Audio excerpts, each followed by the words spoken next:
Well, hello everyone, and welcome to this session of Authors in Conversation. I'm blessed to be talking to Kate Christie, who's written a number of books, but the most recent book, and the one that's really got me in, is The Life List: Master Every Moment and Live an Audacious Life. So Kate, welcome. Thank you, Jane. I'm so happy to finally connect with you. I follow you on all of your socials and I love what you do. And I was so excited when you reached out to me. So thank you for having me on your show. Oh, well, thank you, Kate. And tell us, let's just get right into it and tell us why you've written this book. What was motivating you there? Yeah, look, this one is really came from the heart, to be honest. I have four previous books and they're all time management productivity based books. And this one, The Life List, is much more a goal setting book and it's around living your absolute best life. And it was prompted by the recent death of my former life partner. So I was married for 22 years. I'd been with, Dan for half of my life, and we have three beautiful children.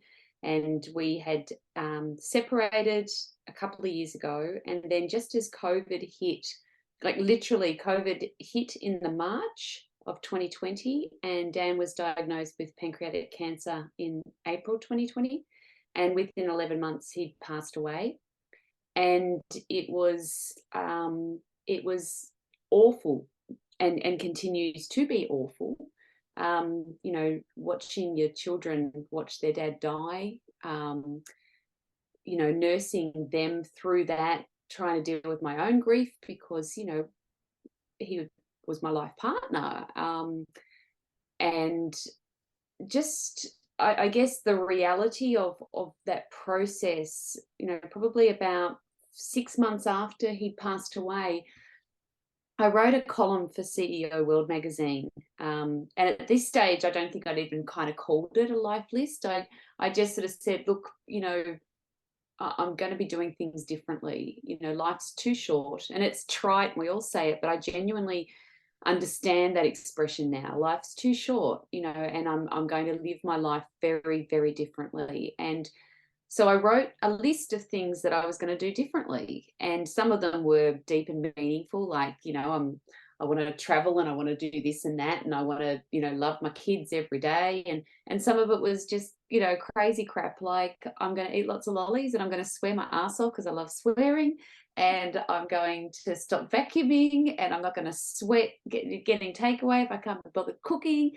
And the list just went viral, Jane. And I had so many people around the world write to me to say, this is amazing. I want to do something like this. Because I think we're so used to the concept of a bucket list, which is, a list of what I want to do before I die. But a life list is the exact opposite. It's what do I want to do while I'm still young enough to live it. Oh, And that's what prompted the book. yeah. And what I want to do so that I feel alive. So you've done the more mundane things like not picking up the vacuum cleaner so often.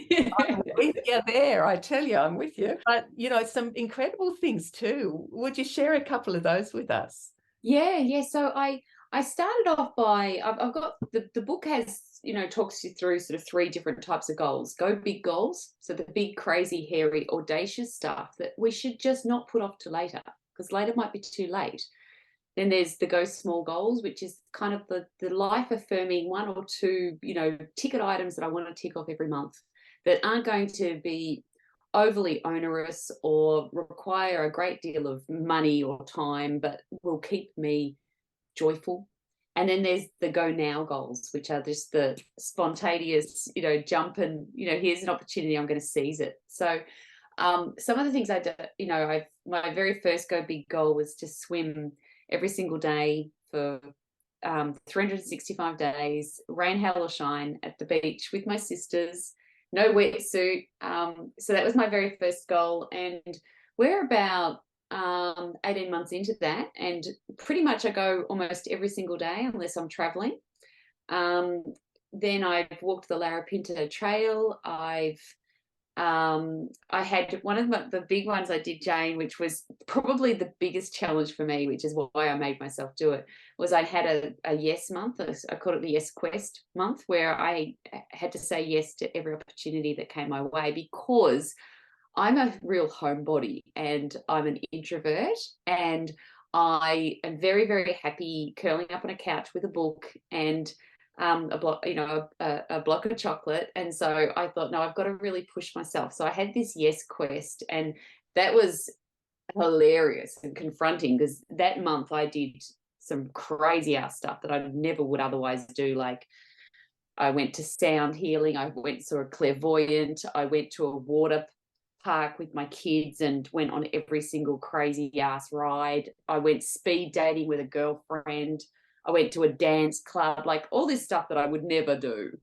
And just had an absolute ball. So, it's getting bigger and better, and it's brilliant. And I guess that's the other thing to realize is where a life list is different to a bucket list is it's not just a list of travel and adventure. Your life list, it cuts across all of the facets of your life, your health, your well-being, your relationships, your wealth, your giving, how do I want to contribute to others and help others? Obviously travel and adventure are in there, and lifestyle, but it's not just about those sorts of big ticket experiences. It's really a very holistic process of making decisions as to how do I want to live my life, and very intentionally living it right now. And I'm having a ball. I'm having a blast. It's good. I can tell. I can tell. It's great. And what's your vision for the book?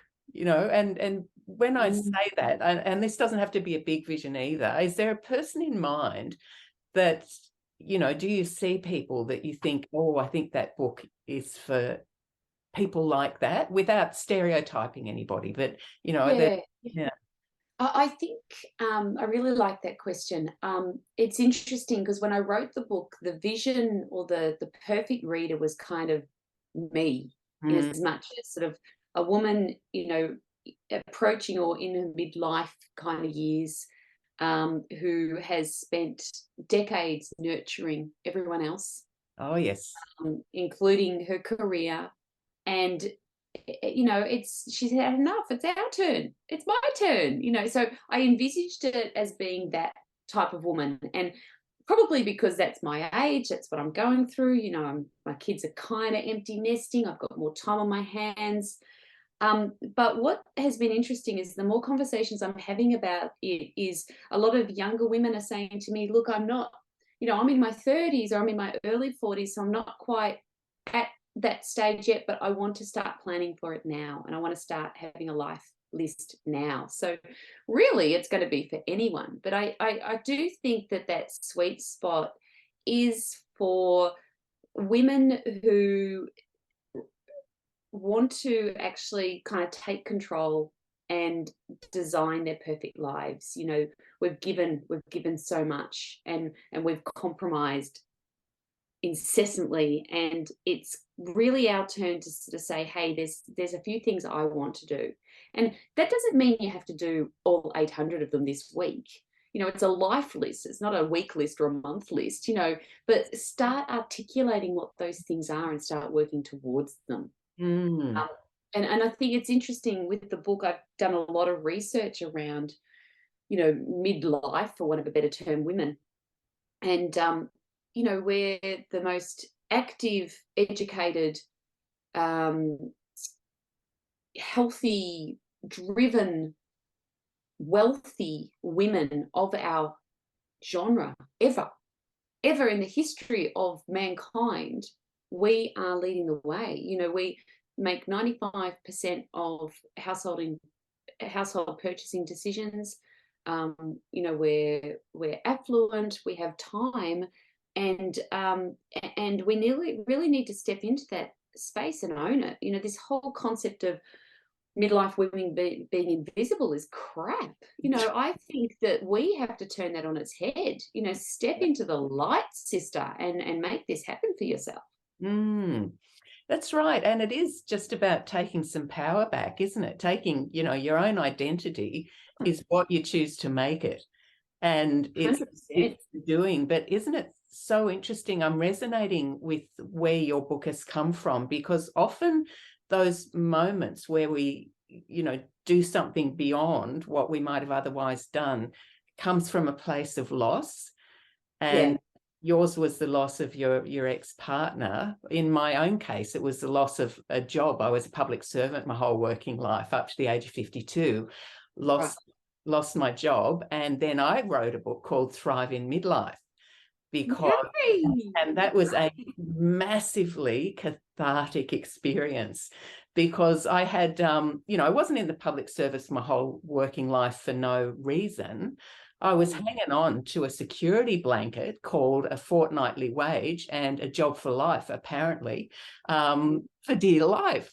And it was the best thing that ever happened to me. It's not actually right to compare that with the loss of a person, but in many ways. But it is loss, and it's recognizing that through loss we have opportunity. We do, and seizing that opportunity, and realizing that if we're hanging on or clinging to something like that so desperately, we're limiting ourselves considerably. And I've talked to a lot of women about this, Jane, and it seems that at our age, we're either losing partners to divorce or separation, or we're losing our jobs, or sometimes awfully, we're losing people through illness.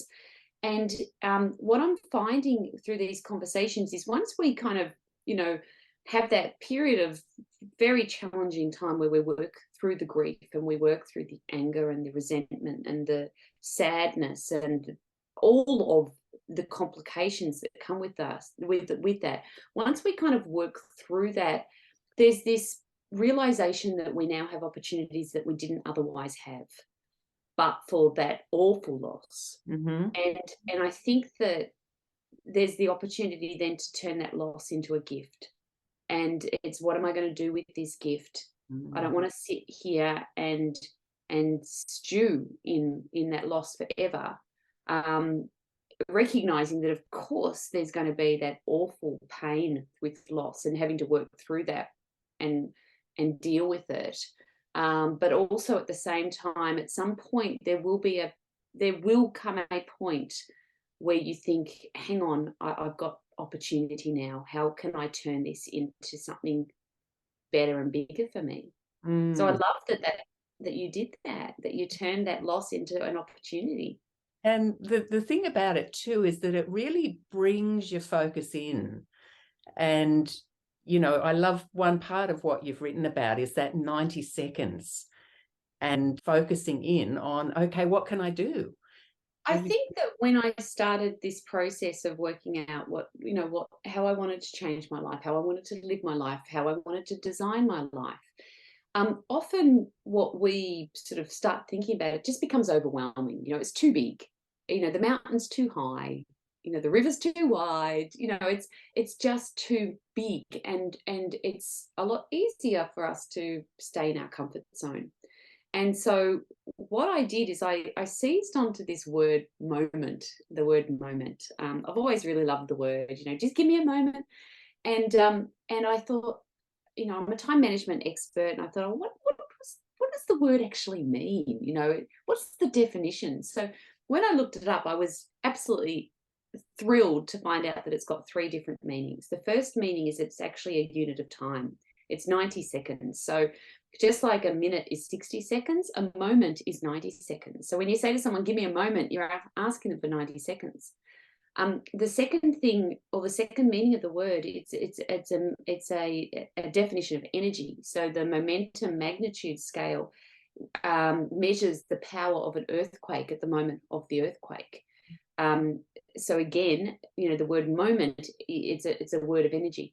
And the third one is, in physics, the word moment describes when you open a door, or something moving or pivoting on a hinge, like a seesaw swinging on a hinge, or a door opening on a hinge. And I thought, God, if I could just combine those 3 definitions to live in the moment and to enjoy the moment, all I needed was 90 seconds to open a new door, to create earth-shaking energy.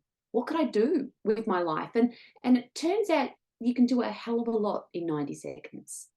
And it's just that, what am I going to do? And what's my first step going to be? And that euphoria of taking a step forward. And then the amazing thing about the word moment is once you start taking steps and you take a step and then another step and another step, you've got momentum. And the word moment is in the word momentum, so it's a brilliant word. And I talk about it in the book in terms of, don't focus on the huge audacious goal. Focus on the 90 seconds, focus on each moment and keep taking steps forward, because that's kind of how we get from A to B. It is. And how simple is that? And how beautiful when you find a mechanism to make something really quite complex, as simple as that. And who knew who knew a moment is 90 seconds? I know. I love it. I love it so much. Very cool. Yes. Now, what I love when I'm talking with someone like you is, do you have any tips for somebody who wants to write a book? Because that's my target audience, and I love getting other people's perspective. Yeah. Look, I know that you've got this huge database, Jane, of people who know that they've got a book in them and they'd love to write a book, and for whatever reason now's not the right time, or they're not confident, or they haven't taken the step. And what I would say to them is that your story is going to be unique, because there's no one else on earth like you. No one has your experiences, or no one has lived your life. No one has your talent. No one has your intellectual property. So the first thing I'd say is, don't doubt that you have a book in you, because you do. And you probably got 10 books in you. The second thing I'd say, from a goal setting perspective, and using like the life list framework to create momentum, is to sit down and set that goal and say to yourself, I want to write the book. I'm going to write the book. And make that your goal. And then second step is, often when we set big goals like that, the first thing that happens is, oh my God, it's so exciting. And then the very next thing that happens is your brain tells you all the reasons why you can't. And it'll tell you, well, I don't have enough time, or I don't have enough money, or I don't have the resources, or I'm not smart enough, I'm not good enough, I'm not enough, I'm an imposter, I might not succeed. There's 1,000 reasons that your brain will tell you why you can't write that book. So the third step you need to take then is to work out what it is you most value in your life. What do I most value? Because once we understand what it is we most value, then that will push through all of those resisting forces. That'll just bulldoze them. So it might be that you most value your family, you most value your friendships, you most value your knowledge, you most value your career or your professionalism, or being an expert in this particular topic. And so when you start thinking, well, I value being an expert, I'd love to share my knowledge with others, or I value my children, and how proud will they be of me when I become a published author, or I value sharing, my expertise and my knowledge and helping other people, and this allows me to create a vehicle that's going to share and help so many people. And when you start looking at those goals through a lens of what it is I value versus what is it I fear or lack, then that's going to help push you forward to actually write the book. I'd also say that, there's so many resources out there now to help you write books. Obviously, working with someone like you, Jane, there's also traditional publishing houses that you could approach with your idea and pitch your idea. There's lots of resources, there's lots of knowledge out there, but ultimately it's going to start with the listener who's listening, the person who's listening. And I honestly, if you have a passion for your topic, if you love it and you love talking about it, and you constantly are talking about it, and that what you've got in you is going to help other people, then please, please, please write the book. You will feel phenomenally proud of yourself, and everyone around you who loves you will feel proud of you, but the motivation to write it starts with you. Only you can get it done. You have to set the targets. I set myself a challenge of writing 1,000 words a day for 30 days. I ended up writing 60,000 words in about 45 days. You have to set yourself up for success. You have to be disciplined. You have to be motivated. You have to maintain momentum. And you have to want it so bad. And I think that there's a good portion of your listeners, Jane, who do want it bad. So go and do it. Just do it. Thank you, Kate. That was gold. And then the other question I have for you, because you are very successful at what you do. You've been, you're one of the co-hosts on Koshi's Business Builders program and all sorts of things like that. A lot of my authors are writing the book to either launch their business or to take their business to another level. Have you got a couple of tips on business that you could share with us? Yeah, look, that was the reason why I wrote my first book. My first book was written specifically to help position me as a person with credibility in the time management space. And, it's a business card on steroids. The idea isn't that you're going to sell 100,000 copies of the book, because it's really, really, really hard to sell a book. The idea is that when you're pitching for work and you're up against 3 other people and you turn up and you hand them the book that says, here, I've written the book on this topic, more often than not, you are going to get the gig as opposed to the person who hasn't written the book. Now, it might not mean that you know your topic better than the other people, but it shows that you have the discipline and the resilience and the wherewithal to actually take the time to write the book. And that, along with the fact that people just revere authors, there's a, what do you do? I'm an author. Oh my God. Oh wow, you write books. There's a reverence associated with that.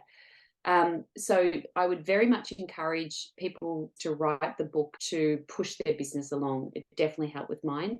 And it was a huge deal for me in terms of getting speaking engagements. And often then you could sell the book at the speaking engagements, which then becomes an additional source of revenue. From a business perspective with your book, be very free and giving with your book. Send it out to your clients or send it to your prospects. Always have a box of your books in the car. Always have 2 or 3 in your handbag or your briefcase. You never know who you're going to be sitting next to on the plane. I've picked up business just by getting into chats on the plane with the person I was sitting next to, and it's like, oh my God, here's a copy of my book. I've got a copy in my bag. Here's a copy. I always carry a copy. And then I sign it and I give it to them, and they're thrilled. And I've won a number of contracts by just sitting next to someone on a plane. And in economy, you don't have to sit in business class to get the work. So that I would definitely have your books with you. Share your knowledge. Pitch the book to the media so that again you're getting more credibility. They will write about it. If you are very giving and responsive to the media, then they will just come to you again and again for quotes because you're easy to work with. Understand that your book is just kind of a piece of the pizza. If you imagine there's a pizza which is cut into wedges or slices, the book is a piece of that business wedge, which allows or adds credibility, it adds profile, but then there's other parts to that pizza that you also have to work on at the same time. But it's a very powerful leveraging tool for business. Oh, Kate, thank you. I think you've well and truly sold the idea of writing a book. But I think you're crazy if you don't, guys. So too, because among other things, and this was one of my authors, a leadership coach who is excellent at what he does, very successful. COVID came and that, changed the environment a little bit. But he wanted to, put all of his expertise into the book, and it was an incredibly hard job for him to distill into words what works about what he does when he's coaching people in the leadership space. So that discipline of having to explain in plain language, and I talk a lot about learning styles methodology in terms of helping people to get the ideas out of their head, the thing that they've been doing for years. But how do you explain it? How do you put it on the page?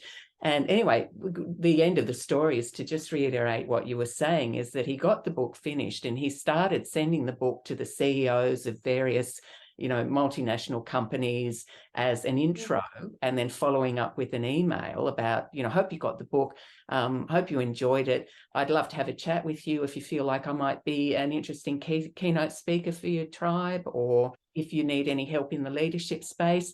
And he brokered within a 12-month period $500,000 in business, in additional business. He'd call me, Jane, I'm going to see blah, blah. And I feel really confident about it. Now, why would he be confident anyway? Well, he's confident because he knows they already hold him in high esteem. It can be a deal breaker. So, we're singing from the same songbook though, aren't we, Kate? 100%. And look, from a business perspective, in terms of, coaches or people who have service-based businesses, everyone who I know who has invested their time and effort into writing the book, it has improved their business. I don't know, and I know obviously now a lot of authors, and I know a lot of people in business. I don't know anyone who has written the book and not got value from it in terms of improving and increasing their business, honing their product suite, understanding what their frameworks are, because as you say, it's all in your brain, but until you actually articulate it and have to be able to share it in a way that people reading the book can understand it, that's a phenomenally valuable process to take yourself through. I don't know anyone who hasn't benefited from writing their book for their business. Yes. Well, that seems like as good a point as anywhere for us to finish up, Kate. But what I do want to find out is, what's the best place to get in? So just Google Kate Christie. My new website is days away, but hopefully by the time this airs, it'll be ready. But if it's not ready, then it'll come up under Time Stylist. My current book, The Life List, Master Every Moment and Live an Audacious Life, is available on Booktopia, Amazon. I think it's in Target. It's going to be in all bookstores. I'd love for people to buy it and perhaps use that as the frameworks in my book to help create that impetus to set the goal to write your own book. Okay, perfect. Thank you. So why don't you jump on Amazon or wherever it is that you like to get your books from and grab a copy of The Life List.